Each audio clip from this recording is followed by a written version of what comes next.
Hello, Tattooed Athletic Club, and welcome to another edition of Tattooed Athlete. In this episode, I'm joined by CrossFit Games athlete Scott Tetlow. Scott was coming off a 17th place finish at the 2020 Reebok CrossFit Games as a rookie. Scott and I dig into his athletic background that got him into CrossFit, as well as touch on his time in the Navy, and then we take a close look at his body art, which is accompanied with some pretty cool stories. Thanks so much for watching, and enjoy. Hello, Tattooed Athletic Club, and welcome to another edition of Tattooed Athlete. I'm super excited to be joined today by CrossFit Games athlete Scott Tetlow. Scott, you're coming off a 17th place finish at the 2020 CrossFit Games. How you feeling, man? Body's finally recovering from the weekend, but as far as the overall accomplishment of finishing somewhere around the middle of the pack, I'd probably, I'm feeling pretty good, confident about that. Right, absolutely. And I know you were traveling a little bit. You were in Louisiana competing, and now you're back home in Illinois. Is that right? Yes, I went back down to Louisiana where I began my journey, and just got back today actually from where I actually live at in Illinois now. Nice. Well, I'm glad you had smooth travels, and I think I saw a little tidbit. I should wish you a happy birthday. Yeah, I turned 28 yesterday. Well, happy birthday, man. Man, I feel like I'm getting old. No way. You're moving like a young, spry athlete. So happy birthday, man. Thank you. Yep. So before we get into your tattoos, why don't you tell me a little bit about your fitness background and athletic background that, led you to CrossFit? Okay. Yeah. Back in high school, I played baseball pretty seriously. I tried playing at the collegiate level, but other things kept me from going that route. And then I also played football in high school. I was a captain when I was a senior. And then when I was 18, I ended up joining the military, and which led me to CrossFit because I missed that competitive drive, and I started it one day. And then I was like, man, this just going toe to toe with my buddies. I'm like, man, this is pretty fun. So it gave me that competitive drive again. And that's when I started, like, hey, I wonder if I can actually take this a little bit more serious. And I started training somewhat like a professional CrossFit athlete should. And 5 years later, I qualified for the CrossFit Games, and I just finished my first one as a rookie season, coming in 17th. Right. Yeah, that's awesome, man. So what position did you play in baseball and football? I'm 5'3", so I played catcher. Okay. Stopping, I was a vacuum cleaner behind the plate. And then in football, believe it, everyone was like, you play fullback or you play running back or something like that? Or nope, I actually played nose guard. So I was on the defensive line going up. I got laid out a good little bit actually, but I used my speed going around that center, try to get to the ball faster. Right. I played football through high school and then through college, and I went from linebacker to defensive end. And it's a difference, man. Playing defensive line is immediate contact. No time to really think about it. Yeah. So what kind of weight training and that kind of stuff did you do through high school? So pretty much I did all powerlifting stuff, focused on the deadlift, the bench press, the squats. I think we cleaned a little bit, never snatched or anything. And then basically just a bunch of football drills. That's all I did. Working on explosive power and just trying to build strength. So other than that, and then once I actually went on a running phase, one point in my life, I did it for like 6 months where I would do like 45 minutes of lifting at like lighter weight, and then I would try to get in about 6 miles of running a day. I did that for about 6 months, and I got pretty good at running. We'll say that. Not following the program, just doing mostly just because I wanted to go run on the beach because I lived in California at the time, and I got into a running phase and I loved it for a minute, and then that's when I moved down south and realized that it was way too hot to be running 6 to 8 miles every single day outside. And then, yeah. Right. That humidity in the South is way different than California. So it's a game changer. It is, especially when it's raining and all the time. And then, yeah, it's hot. Right. Absolutely. So you got done with high school, spent some time in the military, and then CrossFit 2015. Is that right? Was your first open? 2015 was my first open. Yes. Perfect. And then the rest is history. Yep. Every year I just try to get better and better. And I mean, so far I haven't let myself down. Right. Absolutely. And I was checking out, obviously I watched the coverage over the weekend, checking out the leaderboard once things were done.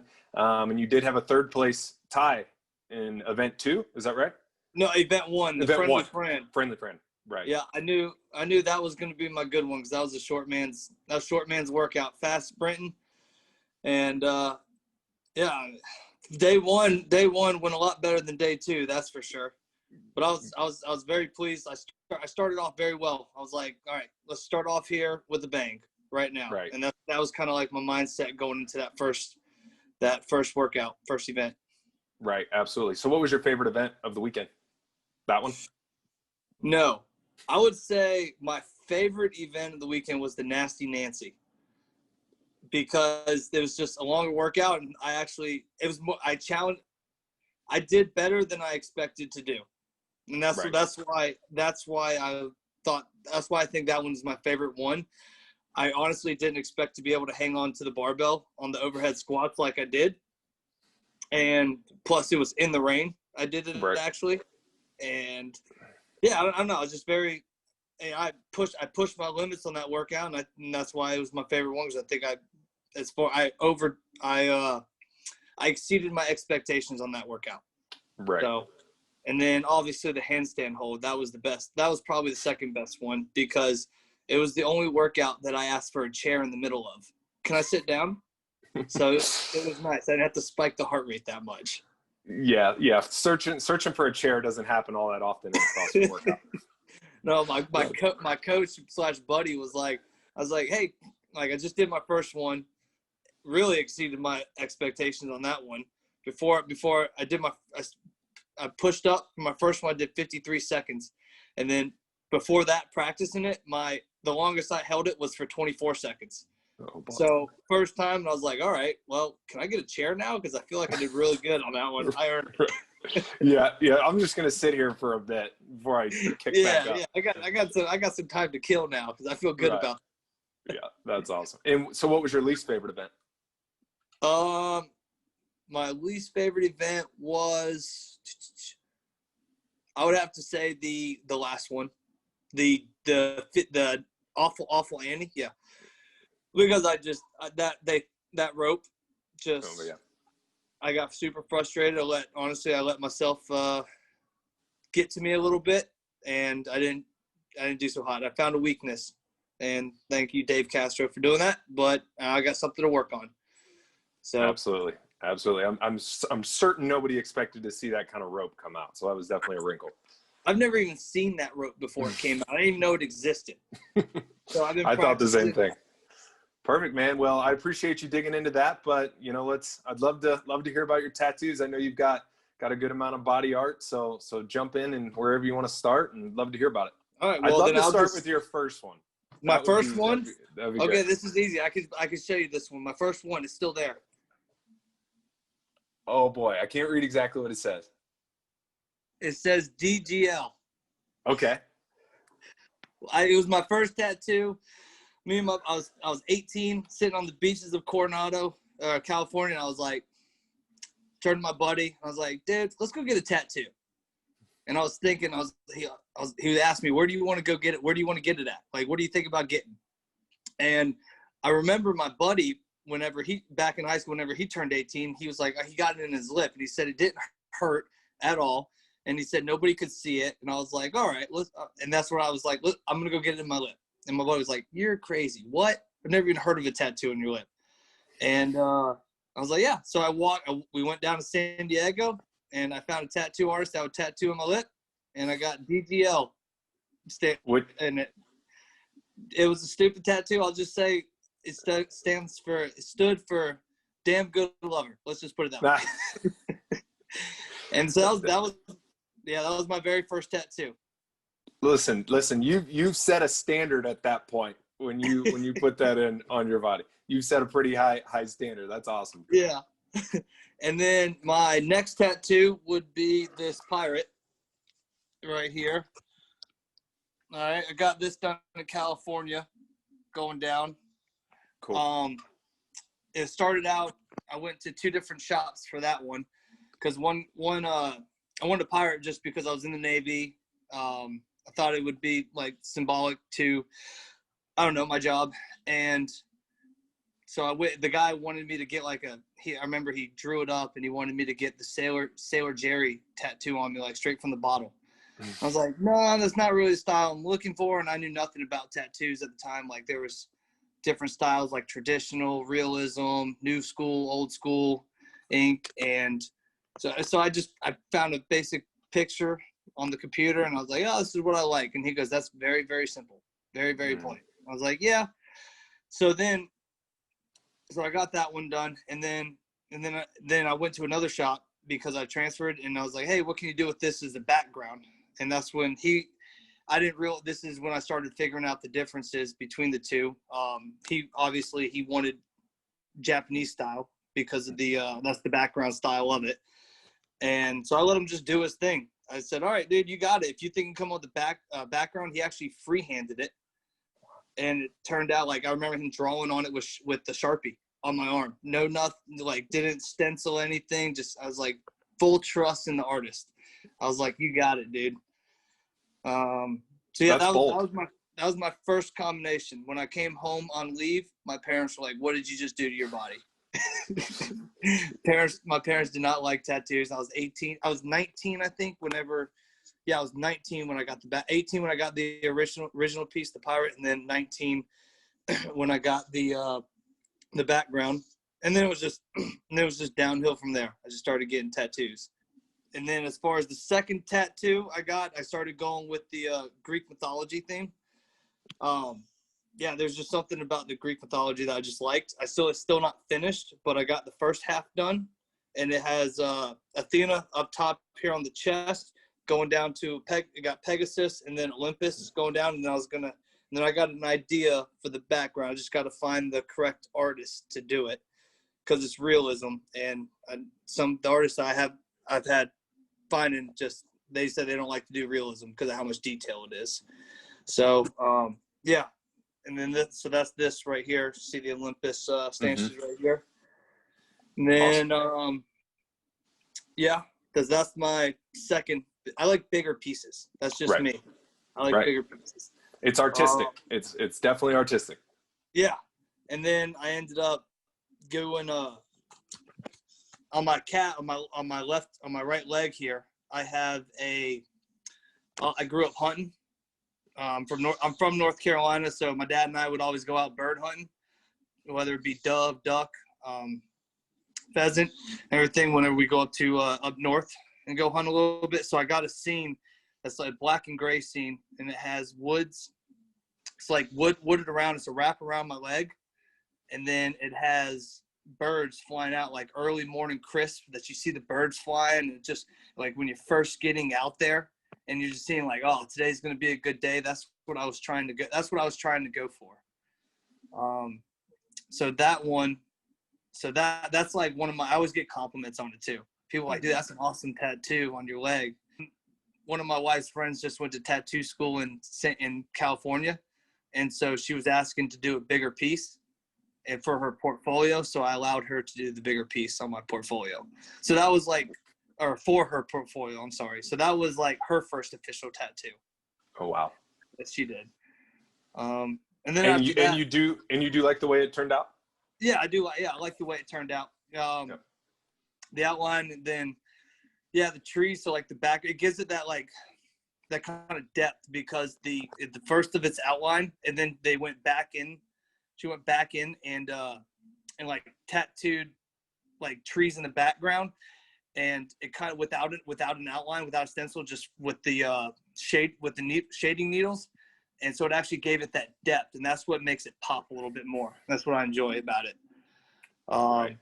And how old is that one? Was that pretty recent? No, that one I got that one back in like 2014, I want to say. So between 2011 and 2014, I got the 3 major big tattoos on me. And then I kind of And I kind of put it on a hold. I got married. I had a kid, and tattoos are expensive. Yep, you had to adult a little bit. Yeah. So then, now that I'm getting farther into it, my wife is extremely artistic. I'm actually in her art room right now. Oh, cool. So there, as far as art, like crafts or anything, there's nothing she can't do. She has her tattoo license. She does microblading and everything, which is tattooing of the eyebrows. She got into that. She got certified in that. Did that. And then she comes to me one day for a little bit before Christmas, and she goes, "What do you think about me getting a tattoo gun?" And I was just like, yes. Absolutely. That means free tattoos for me. All I gotta do is just buy the gun and ink. It's gonna pay itself off. Yep. And so she went out. She bought a tattoo gun. And next thing you know, I'm her skin. And how many tattoos has she done on you? She has done 3 on me. Okay. She did 1 on my leg, which was the first one she did, because I was like, hey, my upper left thigh, because I was like, all right, well, hey, you're gonna do a tattoo. And she freehanded it too. She like drew it on my leg with like a little pin, and then she tattooed around it. She didn't have the stencil stuff or anything. And yeah. And so this is the first tattoo, and I was like, all right, let's just see what it looks like. It actually turned out really good. It was going to be an anchor and then a background of the world. It's kind of like thin, because kind of faded, because she didn't really know how deep to go or anything like that. But I mean, so there still needs some touch up on it, but that's fine. Right. And yeah, it's an anchor with the world, with the map of the world behind it. Cool. Very cool. Pretty cool. And then she did a fish hook on me that looks like the hook is going through one of my toes, which I think is pretty neat. That one is probably the most painful tattoo I've ever gotten. Even though it's small. Oh, on the foot, it hurts so bad. Yeah. A little touch up, like, again, this is her second tattoo, so therefore it's actually needs a little touch up right there at the end, but it's supposed to look like the hook is actually through my foot. Yeah. That's awesome. Like somebody hooked me. I think that's probably like one of the coolest tattoos I have, actually, because people see it. And was that her idea? Or was that your idea? It was my idea. Cool. And then, but she puts her own little touches. Like, that's the good thing about her, is that if she doesn't like it, she'll be like, no, I think we should do it this way, or it'd be easier. I can get a little bit more detail if I do it this way or something. She likes to put her own little twist on it, which is fine with me. Yeah, that's great. Do whatever you want. Yeah. And then this is and then to finish off she did like 5 or 6, and I was like, all right, you're looking pretty good. Mm-hmm. So then I went down to, I let her actually do a big piece on me that showed. So she finished my sleeves. So it was a Grim Reaper holding Blackbeard's flag. Oh, cool. Going around. She has to finish it. It's supposed to be the Kraken coming up with the pirate, with grabbing the ship. I don't know if you can see it. Yep, I got it. And then a graveyard on the bottom. Very cool. So she did all that. All the ones that she did, I think, were my favorite. Yeah, absolutely. Just because, I mean, I think it's awesome how. So the tattoo gun paid for itself by now. Right. And is this something she's just doing for a hobby? She just enjoys doing art. So like sometimes she tattoos herself sometimes. Oh, she doesn't really tattoo. She doesn't tattoo anybody, really. Just me and her. There you go. Just for fun. That's good bonding. So I keep telling her. Yeah, I know, right? And she's like, I am the biggest baby probably when it comes to getting tattoos. And she'll just be sitting there. She goes, stop being a little baby. Because she's more, like, she's tougher than I am when it comes to getting tattoos. Like, I've seen her sit underneath the needle for, like, 8 hours and just be fine. Not me. It's not usually a comfortable experience, so I don't blame you. Yeah, no. What's next? Next is definitely going to be finishing the right arm with the Greek mythology theme. I was gonna have the Olympus falling down into Hades on my right arm. Oh, awesome! And so that's hopefully next. And then I'm gonna finish gonna finish this guy, get this shaded in. So, are you gonna let your wife finish your sleeve? Your other one? Yeah, I'm gonna let my wife finish. Oh well, she's gonna finish this one. Yeah. But she said that's the good thing about her. She said, no, I'm not gonna be the artist for you for that one. So that's why she won't tattoo me on my other arm, because she knows what I want, and she said I'm not the artist for you. Gotcha. Well, that's good, So, man. That's good. And do you have a specific artist that you'll go to finish that one she's not gonna do? In Baton Rouge, there's a place called Alpha Tattoo, and the dude is awesome.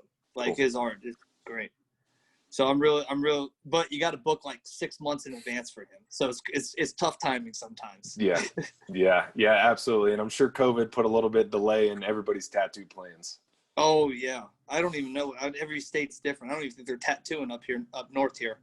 Oh, and I was actually just itching stuff, and I forgot I had one tattoo right there. I got my Friday. You know how they do Friday the 13th tattoos? Mm-hmm. So my wife and I went in and got a Friday the 13th tattoo, and sweet. They said, I was like, do you have to put the 13 in there or anything? They were like, yeah, we do. And I was like, okay, well, it just so happens that like my wife and I ended up getting married on Friday the 13th. So I had the bullet. I wanted something manly on my finger. So she got like a little hand, like with fingers crossing like this. But I was like, all right, I'm just going to get a bullet. There you go. That's pretty much the last tattoos. Went in there for Friday 13th tattoos. That's perfect. Hey, and that's meaningful. Very meaningful. Yep. Yeah, and it's super interesting. Like, a common trend that I've heard in terms of athletes with tattoos is there's a certain level of gutted out and strength and I don't know, pain tolerance from athletes getting tattoos, as opposed to just somebody who walks in, maybe he's not ever been an athlete, that just really struggles with the pain. Oh yeah, I like sometimes we'll be talking. You're there for like 6-7 hours. You talk, and I go, and I'll ask them like, hey, what's the worst you've ever had? Like, what's the worst person you've ever had on the table? And they're like, somebody who comes in here to get a rib tattoo, a big old rib tattoo for the first time. They can only sit there for 15 minutes at a time. I go, yeah, that would be pretty bad. yeah, no, gonna avoid that. Certainly. Yeah. So I like, that's the one place I'm actually kind of scared to get a tattoo on. Not scared, just nervous. I mean, I'll do it eventually because that's one of my ideas, but that's going to be my last piece. Yeah. Well, man, you've got a whole lot of stuff coming up in terms of tattoos that I'm excited to see. Oh yeah, I'm gonna whenever I get them, I'll share them. Please do. I'm all about tattoos. Yep. I love it, man. And like I said, it's funny how mainstream they've become. They're not, and they're getting bigger, and the stories behind them are all much more meaningful than I think they used to be. So it's exciting to see, athletes continue to, go get meaningful tattoos. Yeah. Yep. So what's next for you in terms of fitness? Back to training? No, I'm going to take the next month off, focus on my family. I'm going to try to get healthy again, because I got a bunch of bang ups on my body that I need to heal so I can start training it fully again. And then going on a strength cycle, and then hopefully I'll be ready for the Open come next year. But most important, I gotta take some time off. This year just kept literally dragging along. Didn't know when I was competing, and I just need a break. Right. So once that break is over, that's when I'm going to hit it hard. Right. Absolutely. Well, certainly enjoy some well-deserved time off. And like I said, I'm excited to see what's next on your tattoo journey, and certainly be keeping an eye on you in terms of CrossFit. And I do appreciate you taking the time, man. I'm excited to take a close look at your tattoos, and like I said, watch you along the way. Okay, cool. I appreciate having me on. And I'll definitely, next time when I finish my left arm, I'll make sure to tag you in it. Please do, man. Please do. And we'll have to jump on another one of these calls, and I'll get a real close look at it and hear if you're able to sit still or if it was too sore. More than likely, I won't be able to sit still. Hey, that's okay, man. Hey, thanks again, Scott. I appreciate it, and I'll talk to you soon, man. All right, sounds good. Thanks. All right, see ya.